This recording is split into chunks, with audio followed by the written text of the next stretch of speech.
Hello brew tubers, you've joined me on another brew day. Today I am doing a stout. It is Burton Bridge Top Dog Stout from my camera book. There is the recipe there.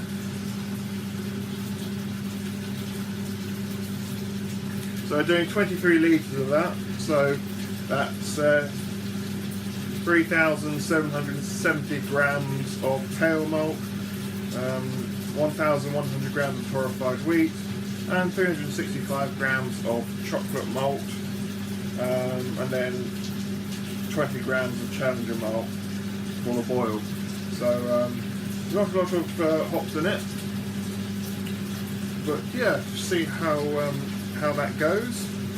So the Spick doesn't have many stouts in it, so it's either this or Guinness, and I'd rather do this, to be honest. So that's the plan. At the moment, I've just treated the water, so I'm cooling it down to mash temperature, and then I'll add the grains. Right, so the first kilogram of pale malt is going in.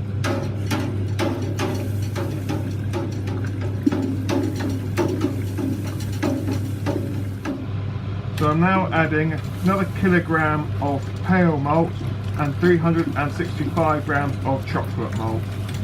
The chocolate malt smelling very nice indeed.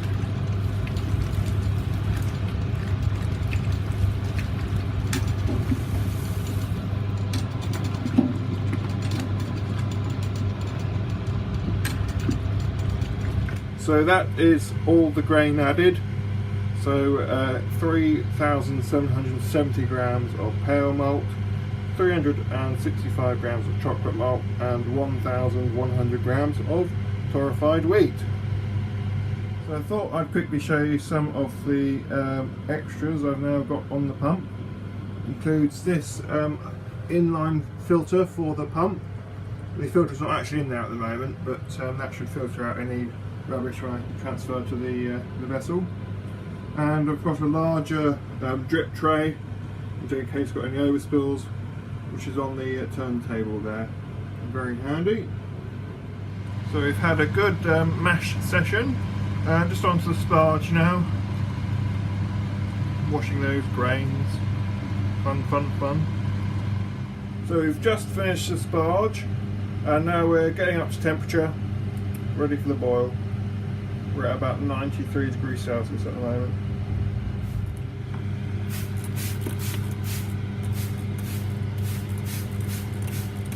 So yeah, just starting to flame up a little bit, so just spraying the top with the old water bottle just to prevent it from boiling over.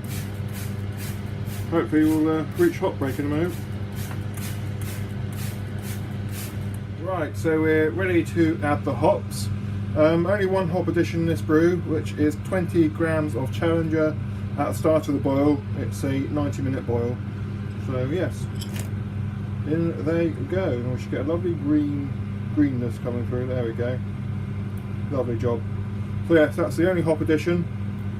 20 grams of Challenger at 90 minutes. So yeah, hour and a half boil. So we've reached the end of the boil now. So the water cooler is on, and just recirculating the water through the hop spider, just so it adds a bit of filtration through.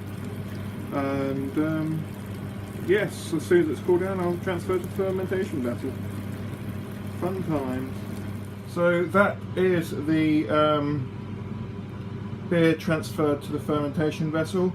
As you can see, I've only ended up with 19 litres, so 4 litres down on what I was expecting. However, no, that's just enough to fit nicely in one of the kegs, so I don't mind so much. I'm going to take a gravity reading now.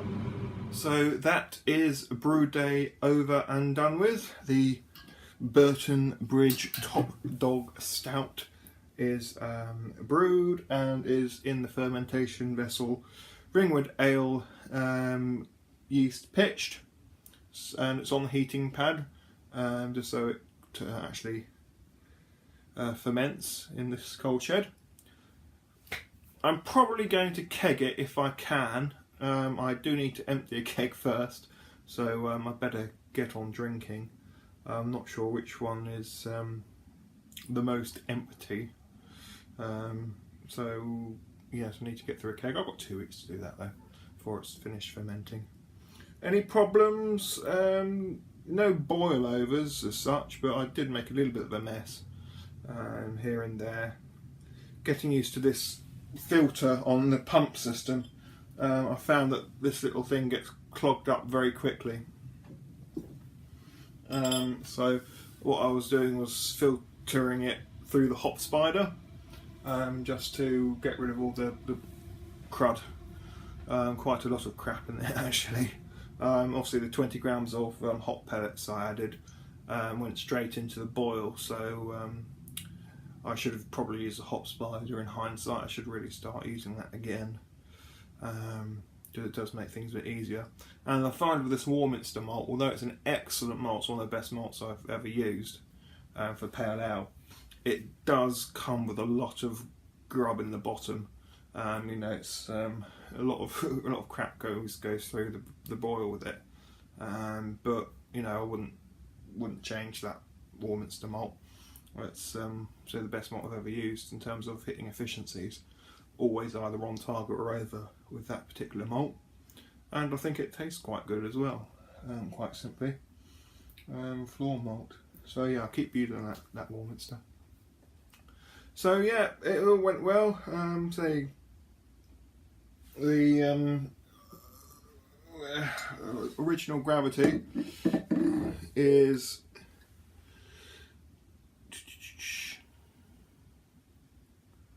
I'd say that's 1060. Yeah, that's definitely 60. So that's 10 points over what the book said it should be. However, I was 4 litres under what I should have had from the brew. So swings and roundabouts. Had I got the full 23 litres, it probably would have been about bang on the recipe book. But I don't mind so much really. As I said, I'm hopefully going to keg one, so you can only fit 19 litres in a keg anyway. Well, I've got 21 litre kegs as well, but yeah, it should be that. Yeah, so I'm fairly happy with how today's gone. That's another stout for winter to drink. It's a bit more drinkable than my 9% Black Prince Russian Imperial Stout, which is an excellent drink, but not very sessionable. So yeah, it'll give me something else to drink, which is good. And I think next week I want to try and brew, if I can, a Belgian style beer. I've got some yeast from the bottom of this bottle, and I want to see if I can cultivate it. If I can, then I'll try and brew with it. If I can't, then we'll see what happens. So that's going to be my project for the week, trying to see if I can get this yeast to work. If not, I've got other yeasts I can use, so that's good. So yeah, hopefully next week it'll be a Belgian style beer, and yeah, we'll go on from there. Thank you very much for watching once again, and I shall see you all again soon. Toodle pip.